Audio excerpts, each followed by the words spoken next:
নমস্কার। Spiritual bulletin চ্যানেলের সকল শ্রোতা ও দর্শককে জানাই সাদর সুস্বাগতম। এক ভক্ত স্বামী বাগীশানন্দজিকে জিজ্ঞেস করছেন,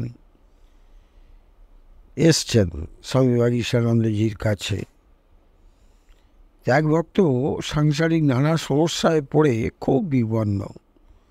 মহারাজকে তিনি চিঠিতে জানিয়েছেন সে কথা। মহারাজ সরল কথায় লিখলেন তাকে,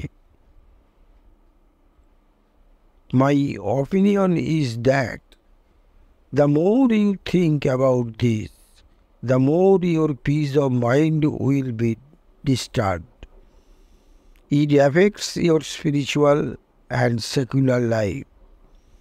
Render your seva regularly and repeat the name of God, Mahamantra, as much as you can. Remember, Sri Ramakrishna is the embodiment of truth eternal. Believe it and stick to the truth. I shall be pleased if you take the name of God and work in the way shown by Swamiji. কি দৃঢ় বিশ্বাস, কি অপূর্ব সমাধান! ঈশ্বর পরায়ণতা তাঁর জীবনের প্রথম ও শেষ কথা। তাঁরই ভিত্তিভূমি থেকে উঠে আসছে সব সমাধান। সাধারণত মহারাজ খুব বেশি বক্তৃতা করা পছন্দ করতেন না।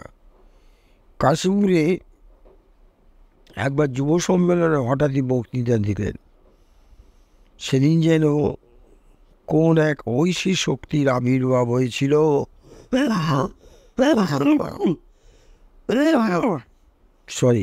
তার মধ্যে কোনো লিখিত প্রবন্ধ পাঠ করেননি। সেদিন নিজে থেকেই বলেছিলেন যুবকদের স্বামীজির বাড়ি। বারবার জোর দিয়ে বলেছিলেন যে এই যুবকদের বিশ্বাস করতে হবে যে তাদের মধ্যে সেই ব্রহ্মশক্তি বিদ্যমান। অত্যন্ত তেজস্বী গলায় মহারাজের সেই পুনঃ পুনঃ আহ্বান সেদিন সকলকে অভিভূত করেছিল। মনে হয়েছিল অনেকের যেন স্বামীজি স্বয়ং তার মধ্যে থেকে কথা বলছেন। আজকে আলোচনাটা করলাম বেলুড় মঠ থেকে প্রকাশিত পরম পূজ্যপাদ শ্রীমৎ স্বামী বাগীশানন্দজি মহারাজের জীবনী পুস্তক থেকে, পৃষ্ঠা 28 ও 39। আশা করি আজকের আলোচনা সত্যিই আপনাদের খুব ভালো লেগেছে। আর ভালো লেগে থাকলে প্রতিদিন যেভাবে লাইক শেয়ার কমেন্টস করেন তেমন করবেন। আর যারা এখন আমাদের এই চ্যানেলটি সাবস্ক্রাইব করেননি তারা অবশ্যই চ্যানেলটি সাবস্ক্রাইব করে আমাদের পাশে থাকবেন।